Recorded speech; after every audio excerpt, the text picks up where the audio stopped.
Here we discuss about the Unit 3 Temple Sculpture, Bronze and Artistic Aspect of Indo-Islamic Architecture 6th century AD to 13th century AD.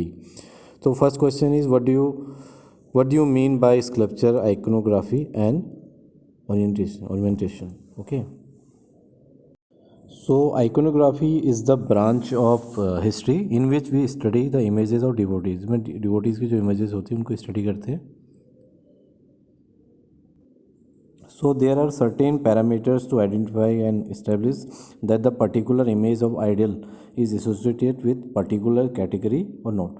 जो ideal images बंदी होती है उस category से related है और नहीं है, ठीक है.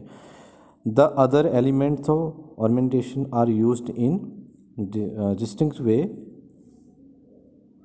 So ornamentation are used in a distinct way in places as a temple such as Gavaskar, Yakayati, Kalpalata, Amalika, Kalasa, etc.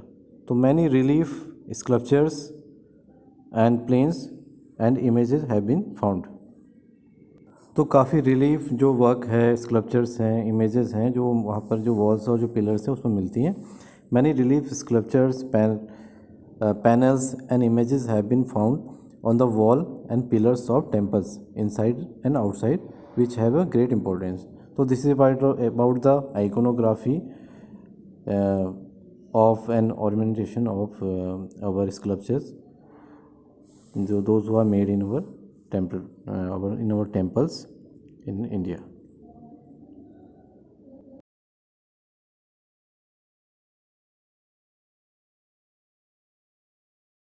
The another question we are having, explain the composition of panel Descent of Ganga. So this is an sculpture, Descent of Ganga. It is placed in Mahabalipuram in Tamil Nadu, India. The medium of this sculpture is granite rock and this is a relief work. इसमें granite को relief करके उकेर के इसको बनाया हुआ है और सिरा है इसका 7th century AD. Artist unknown and it is in a collection of Archaeological Survey of India. So when we discuss about this sculpture, the Descent of Ganga is it is a most remarkable sculpture composition at Mahabalipuram. In this famous relief, the story of Descent of Ganga has been engraved, and celestial like the sun, moon, and earth, they are depicted in it. The broad figures is identified is the Bhagirath. जो भागीरथ का figure इसमें बना हुआ है उसको दिखाएगा. Who is standing on one leg and stretching his arms upward the pray Lord Shiva को pray कर रहे हैं ताकि गंगा के जो अवतरण था उससे रिलेटेड इसमें स्टोरी है. To release the one stream of Ganga from his hair lock. जो गंगा उनके केश में जटाओं में है उसको रिलीव करने के लिए वो आग्रह कर रहे हैं. And few her down the earth for sake of human. लोगों की सहायता के लिए गंगा अवतरण से रिलेटेड इसमें डिपिक्ट किया हुआ है. तो जो उनका जो फिगर है main, the prominent bearded figure identifies Bhagirath. जो उसमें फिगर है उनको आइडेंटिफाई किया है. Who is standing on one leg and stretching his arms upward the pray to Lord Shiva. Lord Shiva से प्रे कर रहे हैं. To release one stream of Ganga from his hair locks. अपनी जो उनकी जटाएँ हैं उससे उनको रिलीज़ करके धरती पर अवतरित के लिए कर रहे हैं. And for the sake of people, जो ह्यूमन बींग्स हैं उनकी रक्षा के लिए, उनकी सहायता के लिए. And few elephant along with cat and deer is also and ducks also be seen here. Now we are having another question. How can Indian architecture be perfect structure? Explain it meanings. तो answer is, in India we find a great number of architecture which have religious as well as historical importance.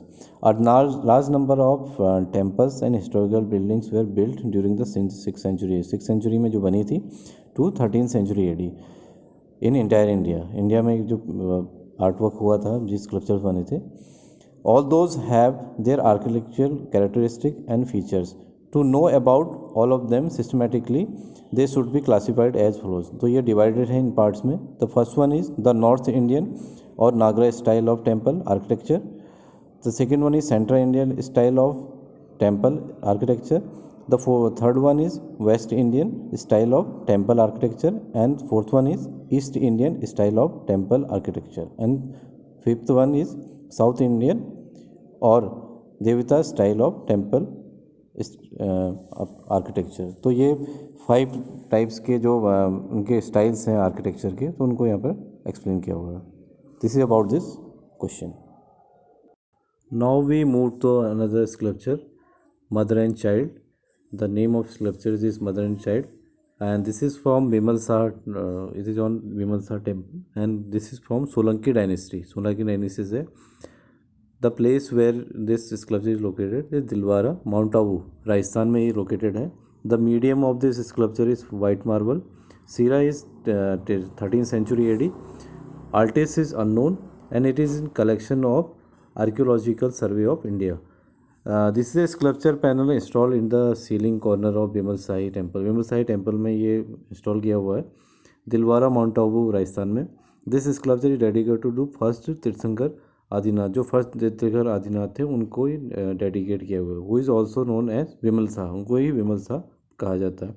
The sculpture is seen the Ambika a mother deity of Jainism. इसमें अंबिका के रूप में mother को show किया हुआ है जो Jainism की डिवोटी हैं. And a child shown her motherhood, एक बच्चा दिखाया गया जो उनके मदरहुड मंतत्व को दिखाता है. She is holding a bunch of 3 mangoes in her right hand and a baby in her lap with arms supported to left hand. And other child has also seen nearby to her. इनकी गोद में एक baby है इसमें, जिसको उन्होंने अपने left hand से सपोर्ट दिया हुआ है. Another child has been seen nearby to her, एक बच्चा और उनके नज़दीक है. She is sitting on lion, ये एक शेर पे बैठी हुई हैं. अब flourished mango tree is also seen, एक बैक पे इनके एक फ्लरिस्ट जो है मैंगो से भरा हुआ पेड़ दिखाया गया. सी एडोन अ क्राउन, क्राउन इन्होंने पहना हुआ है. And jewel around her neck and armlet, इन्होंने ज्वेलरी जो पहनी है जो उनके नेक पे है, आर्मलेट पे ज्वेलरी है. तो this is about the sculpture mother and child. The another sculpture we are having here is Ravana shaking Mount Kailasa. It is located at Rashtrakuta. It is located at Mount Abu, and it is from Rashtrakuta period. And the place where he is located is Ellora, Maharashtra, India. The medium of this sculpture is stone, rock out and relief sculpture. ये stone को cut करके relief work में इसको काट के बनाया हुआ है. आर्टिस्ट अननोन है. The era of the period, time period of this 88th century AD का बना हुआ है. और कलेक्शन में now it is in collection of Archaeological survey of India. तो in this sculpture Ravana shaking mount Kailasa is the most popular theme. ये एलोरा केव में बने हुए हैं और ये मोस्ट पॉपुलर थीम है एलोरा केव की. और काफ़ी जगह पे ये, बहुत जगह पे ये बना हुआ है वहाँ पे. तो Ravana has been shown shaking mountain Kailasa when Lord Shiva is along with Parvati and other. जो पार्वती जी के साथ लॉर्ड शिवा बैठे हुए थे, तो उन्होंने जो कैलाश पर्वत था उसको रावण ने हिलाया था, पुल करने की कोशिश की थी, उसको ही इसमें दिखाया गया. The upper half is divided into 3 frames and the centre is occupied by images of Shiva and Parvati. तो ये 2 में डिवाइडेड पोर्शन में ये स्कल्पचर जो है बना हुआ है. और Parvati is shown moving close to Shiva. Parvati जो है वो शिवा के नज़दीक इसमें बैठी हुई हैं. तो 2 फ्रेम में अपर और लोअर में इसको डिवाइड किया हुआ है स्कल्पचर को. तो this is about the sculpture Ravana shaking Mount Kailash is Rashtrakuta period. The another sculpture we are having here is Trimurti. It is located in Trimurti and located in cave number 1, and the place where this sculpture is located is Elephanta, Maharashtra, India. And the medium of this sculpture is stone rock cut relief. ये भी stone को cut करके बनाया गया. The artist unknown. The sera of this is 9th century AD, and the collection, it is a collection of Archaeological Survey of India. It is one of the best example of sculpture images in rock cut caves. ये पत्थर को काट के जो sculpture बनाया उसका one of the best example है. The expressing the different forms of lord Shiva, इसमें जो लॉर्ड शिवा है उनके डिफरेंट फॉर्म्स को दिखाया. This is 3 face idol is called Sadashiva, the god of Mahadeva. दूसरा है Maheshwara, the god of almighty, and Mahesh Murti lord Shiva. तो लॉर्ड शिवा के 3 रूप इसमें दिखाए हुए हैं. In the left sided, the mustach face is shaped has been shown in, and angry form of Shiva is Bhairava. इसमें मूंछों के साथ एक पोज उनका दिखाया गया और उनके जो गुस्से में एक फिगर दिखाया है उसको भैरव के रूप में डिनोट किया हुआ है। और in the centre face we see the grand calm and place form of Shiva. इसमें जो सेंटर फेस है उसको काम और रिलैक्स पोज में दिखाया हुआ है। Where as the right side face is shape is सोन इज वुमन फॉर्म। सो जो राइट साइड फेस है वो वुमन फॉर्म उमा में दिखाया गया। And this is very complex composition complicated. This is about the Trimurti cave. This is located in cave number 1. The another sculpture we are having here is Lakshmi Narayana. It is located in Kandaria Mahadev temple. The place where is located is Khajuraho, Madhya Pradesh. MP में ये located है. The medium of this sculpture is stone. The artist is unknown and this is from Sira, जो उसका time period है वो 10th century AD का है और कलेक्शन ही है आर्कियोलॉजिकल सर्वे ऑफ इंडिया की कलेक्शन में है।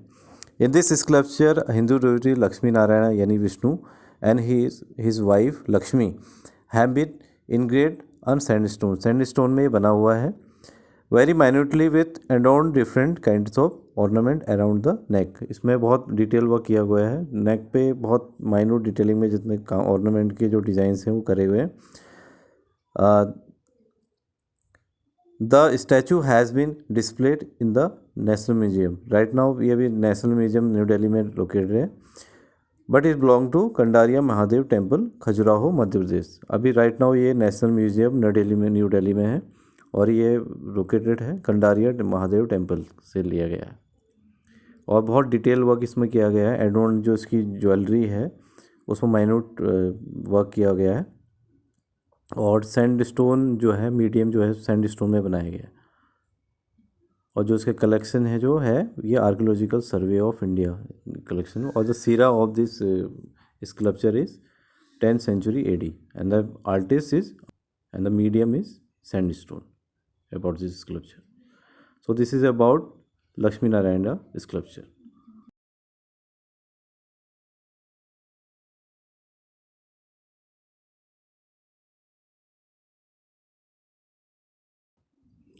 So the another sculpture is cymbal player. It is located in Sun Temple or this is from Ganga dynasty. Now it is placed in Konark, Odisha, India. ये Odisha, India, Konark में बना हुआ है। The medium of this sculpture is stone. Artist is unknown and the era of this sculpture is 13th century AD and now it is collection of archaeological survey of India के collection में रखा हुआ है। तो इसमें जो sculpture में दिखाया गया this female statue has been establish outside the main shrine of the sun temple. जो सन टेम्पल है उसकी मेन श्रिंग के ये बना हुआ है कोणार्क में और it is welcome the people with the playing instructive symbol. ऐसे ये वेलकम को डिनोट करते हुए ये स्कल्पचर वहाँ पर दिखाया गया। In this sculpture her feet looks as if she is dancing along with instrument. वो ऐसे उसने इंस्ट्रूमेंट को पकड़ा किया है कि वो जैसे इंस्ट्रूमेंट के साथ डांस कर रही है। As she is adorned with the ornament around her neck arms wrist fingers feet. इन्होंने जो ऑर्नामेंट ज्वेलरी जो पहनी हुई है वो नाक आपके नेक में आर्म में रिस्ट में फिंगर्स में फीट में पहनी हुई है। The posture of the statue is very attractive and the Konark temple basically dedicated to Surya temple. Surya temple ये कोणार्क मंदिर सूर्य। तो इंडिया में दो ही सूर्य मंदिर हैं, एक कोणार्क टेम्पल है, दूसरा हमारा एक अल्मोड़ा में लोकेटेड है। तो this temple is build by Narasimhan first ने बनाया हुआ था। This is from Ganga dynasty during 1238 to 58 AD में ये बना हुआ था। तो this is about this sculpture cymbal playing player of sun temple and this is from Ganga dynasty and the place of this sculpture is Konark, Orissa में ये बना हुआ है।